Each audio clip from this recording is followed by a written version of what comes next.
पहले ये लगाने से या ये को ये करके ये दो ही है हिंदी में। ये आई ऊपर एक लाइन हम डालते हैं ना, उसे आई कहते हैं। ये आई दो ही है हिंदी में। हिंदी में हमेशा याद रखो दो ही रहते हैं। फॉर एग्जाम्पल गदा आप तो ध्यान से सुनिए, गदा इसके शब्द के अंत में जब ये शब्द गदा एक शब्द है, गदा అనేది ఒక శబ్దము। ఆ శబ్దానికి చివర మనం గదా ఆకారంతో అంతమైపోతున్నది गदा। इसको आ जब अंत में आता है उसको ये लगाना है, गदा। गद प्लस ये गदे, गद प्लस ये गदे, गद प्लस आ गदा। इसका गदा माने आपको मालूम है, तेलुगु में गदा नहीं है, हिंदी में गदा माने गाड़िदा, गाड़िदा, गाड़िदलु। उसी प्रकार केला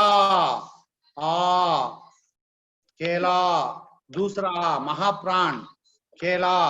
ये आ को निकालकर ये लगाइए, आ को निकालकर ये लगाइए, केले अरटी पंडलू। ऐसा बहुत आसान है हिंदी।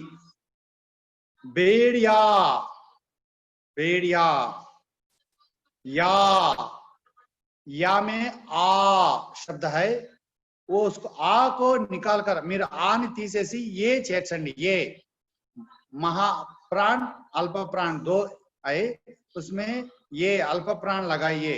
बेड़िया बेड़िए, तोड़ेलू तोड़ेलू तोड़ेलू। उसी प्रकार आप सबको मालूम है लड़का लड़के, लड़का लड़के, ऐसा एक नियम है। और दूसरा नियम है स्त्रीलिंग शब्द है, हिंदी में स्त्रीलिंग शब्द है, हिंदी में स्त्रीलिंग शब्द है।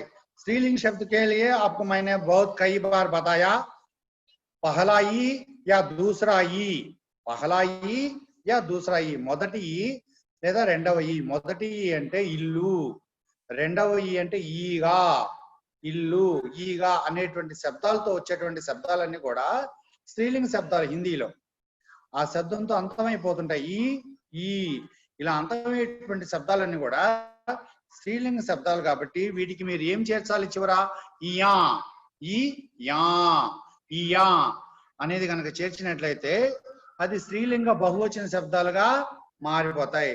ఫర్ ఎగ్జాంపుల్ చూసుకోండి, नदी नदियां, अभी ने मैंने बताई है ना, नदी नदियां, नदी प्लस इया नदिया। దీర్ఘం కాస్త హ్రస్వంగా మారిపోతుంది, దీర్ఘం కాస్త హ్రస్వంగా మారిపోతుంది। రీతి రీతియా, ఆచారము ఆచారాలు, గతి గతియా, గతి అంటే మార్గము, గతియా మార్గాలు। కాపీ కాపియా, కాపీ మానే మనం ఏదైనా ఒక వస్తువుని తీసుకుని దాన్ని మన ఇంగ్లీష్ లో జిరాక్స్ అని అంటాం, కాపీ। దీన్ని కాపీ చేసావా అంటాం, మళ్ళీ దాన్ని చూసి రాయట దాన్ని కాపీ అంటాం। కాపీ కాపీలు, తాగే కాపీ కాదు, అది కాఫీ, ఇది కాపీ, COPY। తిది తిదియా, తిది తిదియా, మనకి క్యాలెండర్ లో తిథులు ఉంటాయి, తిది తిదియా। సంధి సంధియా, टोपी टोपियां। आप समझ गए होंगे, మీకు అర్థమై ఉంటుంది, మీరు అర్థం చేసుకుంటున్నారు అనుకుంటాను। ఇది మీ నాలెడ్జ్ కూడా ఒక రకమైనటువంటి టెస్ట్। నేను స్లైడ్స్ చూపించట్లేదు, స్లైడ్స్ చూపించకుండా మీరందరూ అర్థం చేసుకుంటారని చెప్పని నాకు నమ్మకం ఉంది। మీరు ఈ గ్రామర్ లో రేపు క్లాసులు ప్రారంభమైన తర్వాత మంచి మార్కులతో మీరు ఇవ్వాలి। అందుకోసం చెప్పని మీరు ఫస్ట్ వినటం అర్థం చేసుకోండి, విన్నదాన్ని గుర్తుపెట్టుకోవడం అర్థం చేసుకోండి। రేపు వాటిని మీకు బోర్డు ద్వారా లేదా రేపొద్దున స్లైడ్స్ ద్వారా కూడా మళ్ళీ ఇంకొకసారి చూపించి నేను ఎక్స్ప్లెనేషన్ చేస్తాను, మీరేం భయపడాల్సిన పని లేదు।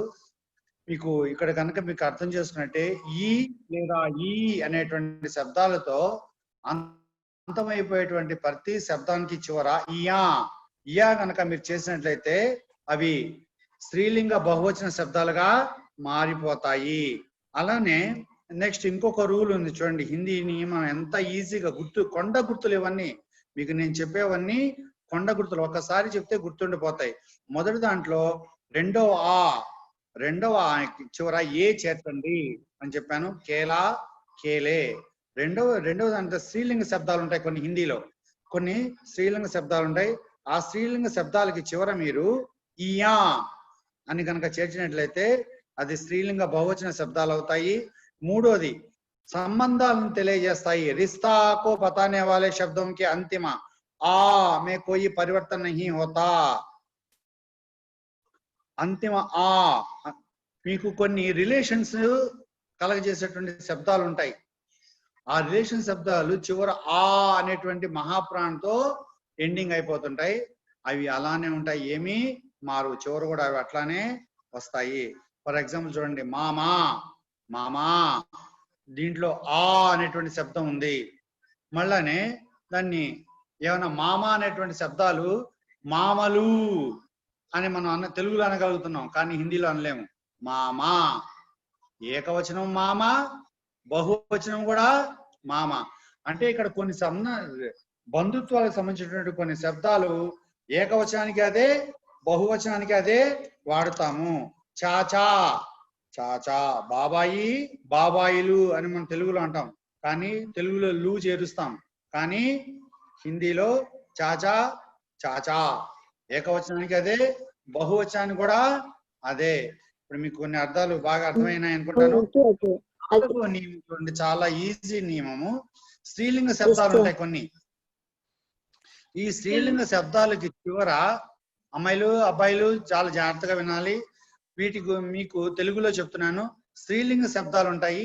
ఈ స్త్రీలింగ శబ్దాలకి చివర ఆ అంటే అల్పప్రాణ్, మొదటి ఆ, అమ్మా లో మొదటి ఆ ఉంటుంది. ఆ వర్డ్స్ తో అంతమైపోయేటువంటి అన్నిటి కూడా మనం ఏ చేర్చాలి. ఏమని ఏ రాసి పైన అర్ధచంద్రాకారము చుక్క అవి కనుక చేర్చినట్లయితే అవి బహువచనాలుగా మారిపోతాయి. ఏ బహువచనాలు? స్త్రీలింగ బహువచనాలుగా మారిపోతాయి. ఇప్పుడు నేను చెప్పేది స్త్రీలింగం నుంచి స్త్రీలింగ బహువచనాలకి మార్చేటువంటి నియమం. పుంలింగం నుంచి స్త్రీలింగం కాదు, స్త్రీలింగ శబ్దాలని స్త్రీలింగ బహువచన శబ్దాలుగా మార్చడం. ఏకవచనం, బహువచనం. స్త్రీలింగ ఏకవచనం, స్త్రీలింగ బహువచనం. दुकान स्त्रीलिंग एकवचनम, दुकाने. क्या किया आपने अंत में? दुकान, इसमें पहला आ है, पहला आ से ये शब्द अंत हो रहा है. इसके अंत में आपने क्या लगाया? ये लगाया. ये माने ये दो ये, और उसमें अर्धचंद्राकार, और उसमें एक डॉट लगाने से स्त्रीलिंग बहुवचन बनते हैं. दुकान, दुकानें. रात, रातें. पुस्तक, पुस्तकें. बात, బాతే. ఈ 4 శబ్దాలు మీకు ఉదాహరణ చెప్పాను. ఈ 4 శబ్దాలు కూడా స్త్రీలింగ ఏకవచన శబ్దాలు. దుకాణం ఎప్పుడు కూడా స్త్రీలింగమే. రాత్ ఎప్పుడు కూడా స్త్రీలింగమే, స్త్రీలింగ ఏకవచనం. రాత్, రాతే, రాత్రులు స్త్రీలింగ బహువచనము. పుస్తక్, పుస్తకే. పుస్తకం ఎప్పుడు కూడా మీకు తెలుసు, పుస్తకం అంటేనే సరస్వతీదేవి గుర్తు. పుస్తకాలు ఎప్పుడు కూడా స్త్రీలింగ శబ్దాలు. మాటలు ఎప్పుడు కూడా స్త్రీలింగ శబ్దాలు. గుర్తు పెట్టుకోవాలి మీరు ఇవి. ఎక్కడ మీకు బాత్ అనేటువంటి మాట వినపడినా అది స్త్రీలింగ శబ్దము, స్త్రీలింగ ఏకవచనం అని గుర్తు పెట్టుకోవాలి. బాతే, తూ బాతే జాదా కరే హో, నువ్వు మాటలు ఎక్కువ మాట్లాడుతున్నావు, మత్ బోలో, ज्यादा मत बोलो. हम ऐसा बोलते रहते हैं ना, क्लास में भी, आप भी बाजार में और अपने साथियों से ऐसा बोलते रहते हैं ना. ये शब्द हमेशा स्त्रीलिंग शब्द है. हम स्त्रीलिंग में ही इसको वाक्य को बदलना है. बात, बातें.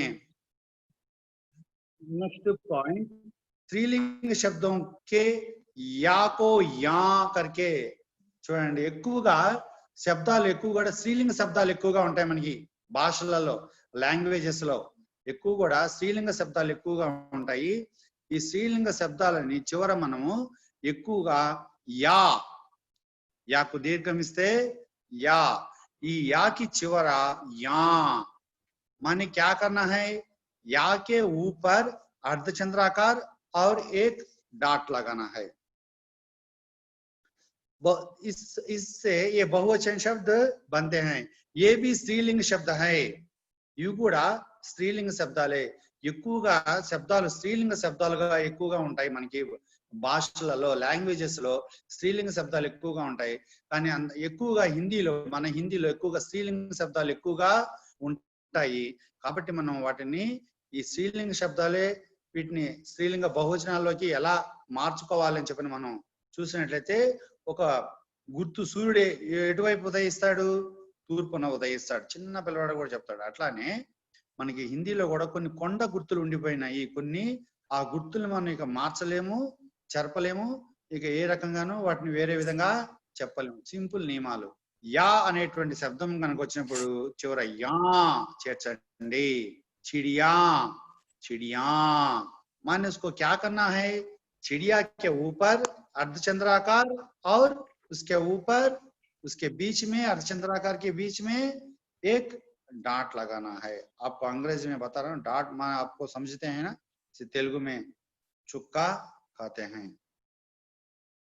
सो इसीलिए चिड़िया, चिड़िया మీకు తెలుసు, చిడియా అంటే మీకు తెలుసు పక్షి, పక్షులు. చుహియా, చుహియా ఆడ ఎలుక, ఆడ ఎలుకలు. లుటియా, లుటియా. కుటియా, కుటియా. యా అర్ధచంద్రాకారం, చుక్క. అదే విధంగా స్త్రీలింగ శబ్దాల గురించి మనం ఇప్పుడు చెప్పుకుంటున్నాం. స్త్రీలింగ శబ్దాలలో చివర ఆ అనేటువంటి శబ్దంతో అంతమైపోయినటువంటి శబ్దాలు ఉంటాయి. వాటిని ఏగా మార్చాలి. ఏ, ఏ మనే పహలా ఏ, ఏనుగు అన్నప్పుడు ఏ రాస్తాం కదా, అది రాసి పైన అర్ధచంద్రాకారం చుక్కా కనుక పెట్టినట్టయితే అవన్నీ కూడా స్త్రీలింగ బహువచన శబ్దాలుగా మారిపోతాయి. శాఖ, శాఖాయే. Branch, branches. లత, లతాయే. బాల, బాల.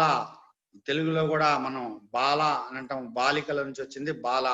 బాలా, आ, इसके अंत में क्या लगाना है, ये लगाना है. बाला, बालाये, बाला, बालाये. పాఠశాల, పాఠశాలయే. మీకు తెలుసు బాల స్త్రీలింగ ఏకవచనం, బాలాయే స్త్రీలింగ బహువచనం. పాఠశాల, విద్యాలయాలన్నీ కూడా స్త్రీలింగ శబ్దాలే. విద్యాలయాలన్నీ కూడా స్త్రీలింగ శబ్దాలే. పాఠశాల, పాఠశాలయే, పాఠశాలలు. లత, లతాయే. తీగ, తీగలు. శాఖ, శాఖాయే. Branch, branches. అమ్మాయి మీకు కొన్ని కొన్ని వర్డ్స్ ఇంగ్లీష్ లో చాలా ఈజీగా మీకు అర్థం అవుతాయి కాబట్టి ఇంగ్లీష్ చెప్పాల్సి వస్తున్నది. శాఖ అంటే తెలుగులో కూడా శాఖ అని అంటాము. శాఖ, శాఖలు. తర్వాత నెక్స్ట్ చూడండి, మళ్ళీ స్త్రీలింగ శబ్దాలలో మనం ఎక్కువగా ఉన్నాయని చెప్పి అనుకున్నాము హిందీలో. ఆ స్త్రీలింగ శబ్దాలని బహువచనంగా మార్చేటువంటి విధానం చెప్పుకుంటున్నాము. ఇంకో నియమం చూడండి. దేవత, విద్యార్థి, దాని, ముని, గురు, సాధు, డాకు, ఉల్లు. ఇలా మీరు కొన్ని శబ్దాలను కనుక తీసుకున్నట్లయితే ఇవన్నీ కూడా కర్తాకారక. వీటిలో బహువచనానికి ఏ మార్పు ఉండదు, అలానే ఉపయోగించేస్తాం, యాజ్ ఇట్ ఈజ్ గానే ఉపయోగించేస్తాం. ముని తప్ కర్తా హై. మునులు, మునులు మనం ముని స్త్రీలింగ శబ్దమే అయినా దానికి బహువచనము కూడా ముని. మునియా కాదు, ముని. ముని తప్ కర్తా హై. విద్యార్థి ఆయా హై. విద్యార్థి इसमें कहते हैं स्त्रीलिंग में विद्यार्थिनी ऐसा बताते हैं, लेकिन विद्यार्थी माने वो स्त्रीलिंग या पुल्लिंग कोई भी विद्यार्थी है. विद्यार्थी का अर्थ है विद्या को आर्जन करने वाला, विद्या को आर्जन करने वाला विद्यार्थी है. इसीलिए वो जो भी है वो स्त्रीलिंग है या पुल्लिंग है, वो विद्यार्थी बच्चा है या बच्ची है, या बेटा है या बेटी है, वो कोई भी है, लड़का है या लड़की है, कोई भी है तो हम विद्यार्थी कहते हैं, इसीलिए विद्यार्थी आया है, विद्यार्थी आए हैं ऐसा नहीं लिखना है, विद्यार्थी आया है बस ऐसा ही एज इट इज, उसमें नो बदलाव होता है। मुनि तब करते हैं, मुनि तब करते हैं, विद्यार्थी आए हैं, इसको बहुवचन बनाते विद्यार्थी आया है, इसमें क्रिया बदलता है लेकिन शब्द तो नहीं बदलता है, वो शब्द तो नहीं बदलता है, क्रिया बदलते हैं। क्रिया एकवचन है तो बहुवचन में, एकवचन स्त्रीलिंग है तो एकवचन स्त्रीलिंग में, बहुवचन में एकवचन या बहुवचन स्त्रीलिंग में है तो बहुवचन स्त्रीलिंग में, ऐसा बदलता है। इधर विद्यार्थी आया है एक वचन में है, इसे स्त्रीलिंग बहुवचन बनाने के लिए हम कर्ता को बदलते हैं लेकिन क्रिया को, शब्द को नहीं, वचन को नहीं बदलते हैं। विद्यार्थी आए हैं, विद्यार्थुలు వచ్చారు, विद्यार्थुలు माने उसमें स्त्री पुरुष दोनों भी होते हैं, बच्चा और बच्चे दोनों होते हैं, लेकिन क्या कहते हैं విద్యార్థులు వచ్చారు, విద్యార్థులు ఆడపిల్లల మగపిల్లల అనేది మనకి తెలియదు, దాంట్లో తెలియకుండా యాజ్ ఇట్ ఈస్ గా కొన్ని వర్డ్స్ ఉపయోగిస్తాము, ఉపయోగించినప్పుడు క్రియల ద్వారా మనం వాటిని మార్పు చెందుతాయి తప్ప శబ్దాలు ద్వారా కాదు, వచనాల ద్వారా అవి మార్పు చెందవు, క్రియల ద్వారా అవి ఏకవచన బహువచనాలుగా మారిపోతాయి. ఇంకో నియమం ఉంది, చిన్న నియమం ఇంకోటి, కొన్ని స్త్రీలింగ శబ్దాలను తీసుకోండి, ఆ స్త్రీలింగ శబ్దాల చివర మీరు ఉ లేదా ఊ అనేటువంటి శబ్దాలు వస్తాయి చివర, లేదా ఔ ఔ కూడా తీసుకోండి, ఊ ఊ ఔ ఇలా చివర అంతమైనటువంటి శబ్దాలకి ఏ जोड़ने से ये शब्द बहुवचन शब्द बनते हैं। फॉर एग्जाम्पल చూడండి, वस्तु, वस्तुएं, वस्तु माने इसमें आपको क्या साउंड दिखा रहा है, ऊ, पहला ऊ, वस्तु,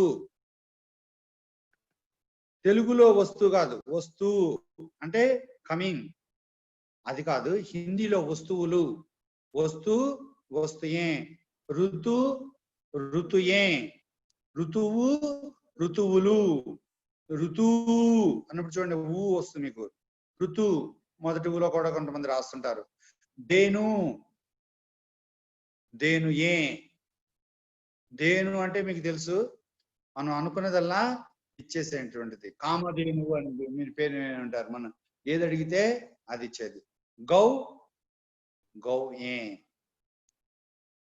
ఇట్లా చాలా ఈజీగా మారిపోతుంటాయి. కొన్ని శబ్దాల చివర ఓ ఔ అనేటువంటి శబ్దాలు మనకి చివర, ఆ శబ్దాలతో అంతమైనటువంటి కొన్ని శబ్దాలు ఉంటాయి, వాటికి చివర మీరు ఎటువంటి మార్పు చెందకుండానే అవే శబ్దాలన్నీ యాజ్ ఇట్ ఈజ్ గా అలానే వస్తాయి, అది క్రియల ద్వారా కేవలం మనం తెలుసుకోగలుగుతాము. సరసోం, సరసోం, సరసోం అనే ఆవాలు, ఏకవచనము ఆవాలే, బహువచనం కూడా ఆవాలే, ఏకవచనంలో ఆవా అని ఉండదు, సో కాబట్టి హిందీలో కూడా అదే సరసోం, సరసోం. మాధో, మాధో అంటే మాధవుడు అన్నమాట. జౌ, జౌ అంటే అది మీకు పంటలలో వచ్చేది, నవధాన్యాలలో వచ్చేది. ఊధో, ఊధో, ఇవన్నీ కూడా ఈ శబ్దాలన్నీ కూడా ఎటువంటి మార్పు చెందవు, అలానే యాజ్ ఇట్ ఈజ్ గా మీకు హిందీలో ఏకవచనానికి అదే వస్తాయి, బహువచనానికి కూడా అవే వస్తాయి. కొన్ని శబ్దాలు మీరు చివర మీరు చూస్తుంటారు, కొన్ని శబ్దాలు ఫర్ ఎగ్జాంపుల్ చెప్పుకోవాలంటే లోగు ప్రజలు, దల్ దళాలు, దళాలు, దళము అనేది ఏకవచనం కాదు, బహువచన శబ్దమే, దళ్ దళము అని అంటుంటాం, దానికి ఏకవచనానికి బహువచనానికి ఒకటే వర్డ్ యూజ్ చేస్తుంటాం. వర్గ్ వర్గము, జన్ జనులు, వృంద్ వృంద్ అనేటువంటి ఒక వ్యక్తి పేరు, ఒక సమూహం పేరు, గణ్ జనగణన అని చెప్పను, గణన. ఇవన్నీ శబ్దాల చివర అక్కడికి వచ్చేటువంటి సందర్భాన్ని బట్టి ఏకవచన్ యా బహువచనమే ప్రయోగ కియా జాతా. ఇవి ఏకవచనాల్లో లేదా బహువచనాల్లో మనం రెండింటిగా అక్కడ మనం ఉపయోగించిన సందర్భాన్ని బట్టి మనం మార్పు చేసుకుంటే అవి ఏకవచనం నుంచి బహువచనం, బహువచనం నుంచి ఏకవచనంలోకి మారిపోతుంది. అది ఎట్లాగంటే చూడండి, మీకు ఇందాక మొదట లోగ్ అని చెప్పాను కదా, గరీబ్ లోగ్ అంటే పేద ప్రజలు. లోగ్ ఏకవచనానికి అదే శబ్దం ఉపయోగిస్తామని చెప్పాము, బహువచనానికి అదే శబ్దం ఉపయోగించాము. కానీ అక్కడ సందర్భాన్ని బట్టి మనం ఉపయోగించేటువంటి వాక్యాన్ని బట్టి అది ఏకవచనమా బహువచనమా అనేది మనకి తెలుస్తుంది. ఫర్ ఎగ్జాంపుల్ మీకు ఒక వాక్యం ఎగ్జామ్ లో గరీబ్ లోగ్ కహా జాయే, ఇక్కడ ఉండేటువంటి పేదవాళ్ళందరూ ఎక్కడికి వెళ్ళారు అని మనకి అర్థం. ఇప్పుడు మీకు ఏం చెప్పాను, లోగ్ అనేటువంటిది ఏకవచనానికి అదే, బహువచనానికి అదే కదా. మరి ఇది ఎలాగబ్బా దీన్ని బహువచనంలో మార్చడం లేదా ఏకవచనంలోకి మార్చడం అంటే క్రియ దగ్గరికి వెళ్ళండి, క్రియని చూడండి. క్రియలో ఆయా లేకపోతే గయా అనేది ఉంటే గయే, కహా గయే, పేద ప్రజలందరూ ఎక్కడికి వెళ్ళిపోయినారు, కహా గయే ఎటు వెళ్ళారు. అలా మనం వాక్య నిర్మాణం ద్వారా కేవలం అంటే ఏంటంటే హిందీని పढ़ने हिंदी को पढ़ने से, टेक्स्ट बुक पढ़ने से, पाठ्य बुक पढ़ने से वो एक वचन में है या बहुवचन में है, उसका अर्थ क्या है, इसका वचन क्या है, सब जान सकते हैं. सभी बच्चे डरते हैं, डरने की कोई बात नहीं है. पहले इसीलिए हम एक महीने के अंदर नहीं या कुछ दिनों में पाठशालाएं चलने के लिए तैयार हो रहे हैं. सब आप सभी पाठ्य पुस्तक में जो पाठ दिया गया है वो पढ़ी, वो सब पढ़कर तैयार रहें. तो मैं आपको पढ़ाते समय में एकवचन क्या है, बहुवचन क्या है, लिंग क्या है, संज्ञा क्या है, सर्वनाम क्या है, क्रिया क्या है, उसमें तत्सम शब्द क्या है, तद्भव शब्द क्या है, वो सब आपको आप सब पहचानने के लिए आप सभी बताते हैं. सर ये तत्सम शब्द है, सर ये एक लिंग है, सर ये एक वचन में है, सर ये स्त्रीलिंग है, सर ये पुंलिंग है, सर आप सब बताते रहते हैं. इसलिए आप फिर एक बार मैंने जो नियम बताया उस नियम को याद रख के पुस्तक पढ़िए. इसलिए मैं अभी मैं फिर समय तो हो रहा है. गरीब लोग कहाँ गए गरीब लोग, పేదవాళ్ళందరూ ఎక్కడికి వెళ్ళిపోయినారు, ఎలా తెలుసుకున్నాం మనం, కహా గయా ఎక్కడికి వెళ్ళాడు, పేదవాడు ఎక్కడికి వెళ్ళాడు, కహా గయే పేదవాళ్ళు ఎక్కడికి వెళ్ళారు. చూసారు ఏకవచనం బహువచనం ఎలా క్రియని ద్వారా మనం ఏకవచనాలు బహువచనాలు తెలుసుకోగలుగుతాము. మీకు కొన్ని శబ్దాలు ఇవన్నీ కూడా మీరు ఒక్కసారి పుస్తకం చదివితే అవన్నీ మీరు ఈజీగా చెప్పగలుగుతారు. గురుజన్ పదారే హై, ఇప్పుడే గురువు గారు వెళ్ళిపోయినారు లేదా వచ్చారు అని మీరు చెప్పాలి. పదారే హై అంటే వచ్చారు, గురువు గారు వచ్చారు, గురువులు వచ్చారు. ఎలా చెప్పగలుగుతున్నాం, గురుజన్ ఏకవచనమా బహువచనమా, ఇది మర్యాద శబ్దము అని చెప్పని కూడా మీకు అప్పుడప్పుడు చెప్తుంటారు. గురువు మర్యాద, ఈ మర్యాద శబ్దాల చివర కూడా మనం క్రియా శబ్దాలను ఏకవచనం నుంచి బహువచనం, బహువచనం నుంచి ఏకవచనంలోకి మార్చడం వల్ల అవి మనం కనుగొని వాటి యొక్క లింగ వచనాలను మనం గుర్తించగలుగుతాము. అలానే మిత్ర వర్గ్ క్యా కర్ రహా హై, అరే మన ఫ్రెండ్స్ అందరూ ఏం చేస్తున్నారా, మన ఫ్రెండ్స్ బ్యాచ్, వర్గము అంటే బ్యాచ్, అరే మన బ్యాచ్ అంతా ఏం చేస్తున్నారా అని చెప్పి మనం తెలుగులో మాట్లాడుతున్నాం అప్పుడప్పుడు. క్యా కర్ రహా హై ఏం చేస్తున్నారు, క్యా కర్ రహే హై ఏం చేస్తున్నారు అంటే నెంబర్ ఆఫ్ ఫ్రెండ్స్ అన్నమాట. అలా తెలియజేస్తుంటాయి. ఇలా వచనాల్లోకి మనం మార్చుకోవడానికి అవకాశం ఉంటుంది. ఏకవచనం నుంచి బహువచనం, బహువచనం నుంచి ఏకవచనంలోకి మార్చుకోవడానికి మన దగ్గర అవకాశాలు ఉన్నాయి. కేవలం 2 సార్లు చదివితే చాలు, మీరే 3వ సారి ఆ వర్డ్ ఎలా మారిపోతుందని చెప్తారు. మీరు టెన్షన్ తో చదవరు కాబట్టి హిందీ అంటే భయం సార్, ఇది ఎలా మారుతుంది సార్, ప్రాక్టీస్ సార్, ఎంత ప్రాక్టీస్ చేసినా నాకు ఇంకోటి భయంగా ఉంది సార్ అంటుంటారు.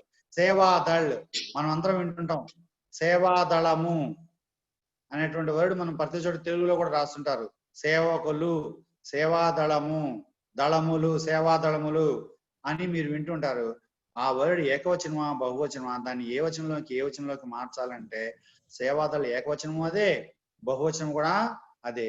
ఎలా తెలుసుకుంటామంటే క్రియల ద్వారా. సేవాదళ్ జనతా కా హై, సేవాదళము ప్రజల కొరకు ఉన్నది. సేవాదళ్ జనతా కే లియే హై. సేవాదళము దళములు ప్రజల కొరకు ఉన్నవి. దళములు అంటే సమూహము, కొంతమంది వ్యక్తుల సమూహము. దళములు, దళము అంటాము. ఒక 10 మంది కన్నా ఒక 5గురు కన్నా ఎక్కువ కనుకుంటే వాటిని దళము అని చెప్పని అంటాము. ఈ దళాలు గుంపు అని కూడా తెలుగులో వింటుంటారు. ఈ గుంపు దేనికి ఉన్నది అంటే ప్రజలకు సేవ చేయడానికి ఉన్నది. ఇట్లా మనము ఏకవచనము బహువచనము శబ్దాలని మనం చదవటం వల్ల ఎక్కువ జ్ఞానాన్ని సముపార్జించేటువంటి మన అమ్మ లాంటి భాష హిందీ. మీరు హిందీని చదవక భయపడుతున్నారు. టెక్స్ట్ బుక్ చదివినప్పుడు మీకు అది ఏ శబ్దము, ఏ లింగము, ఏ వచనము, సంజ్ఞాన, సర్వనామ, లేకపోతే తత్సమ, తద్మవ, ఇవన్నీ మీరు కనుక ఒకసారి అండర్లైన్ చేసుకున్నట్లయితే మీరు ఎప్పుడైతే క్లాసులోకి టీచర్లు వస్తారో, టీచర్లు వచ్చినప్పుడు సార్ ఇది తత్సమ, తద్భవ, ఏకవచనం, బహువచనం, లింగ, పుంలింగ అని మీరు అడిగినప్పుడు మీరు టీచర్లు కూడా మీకు ఎక్కువ హెల్పింగ్ చేస్తారు. దాంతో మీరు హిందీలో ఈజీగా భారతదేశం అంతా కూడా ఈజీగా మీకు తిరగడానికి, మాట్లాడటానికి, భయం అనేది పోవడానికి హిందీ భాష ఉపయోగపడుతుంది. ఇంగ్లీష్ లో మాట్లాడడానికి భయపడతాం, కానీ హిందీలో మాట్లాడడానికి భయపడాల్సిన పని లేదు. చాలా ఈజీగా మాట్లాడవచ్చు. మీకు ఈరోజు క్లాస్ ఎక్కువ భాగం తెలుగులో చెప్పాను. మీరు భయపడుతుంటారు కాబట్టి లింగు వచనంగానే భయపడుతుంటారు.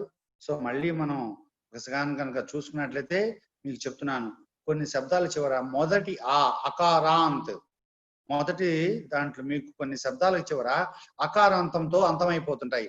వాటి చివర మీరు రెండవ ఈ అనేటువంటి శబ్దం కనుక మీరు కనుక కలిపి రాసినట్లయితే సంధి, శబ్దాలన్నీ కూడా సంధి ద్వారా ఏర్పడుతూ ఉంటాయి. ఆ సంధి మీరు దేవ్ ప్లస్ ఫర్ ఎగ్జాంపుల్ ఆ ప్లస్ ఈ చేస్తే ఈ అయిపోతుంది. అలానే అదే విధంగా శబ్దాల చివర ఈ అనేటువంటి శబ్దం కనుక మీరు చేర్చినట్లయితే అది మీకు వచనంగా మారిపోవడానికి అవకాశం ఉంటుంది. ఫర్ ఎగ్జాంపుల్ చూడండి, గోడా అని చెప్పి అనుకున్నాము. దాన్ని మనకి చివర మీరు ఏం చేర్చమన్నాను? ఏ చేర్చమన్నాను. గోడా గోడే, గాయ్ గాయే. చూడండి వాక్యం కూడా ఏది మారదు. వాక్య కుछ भी नहीं बदलता है.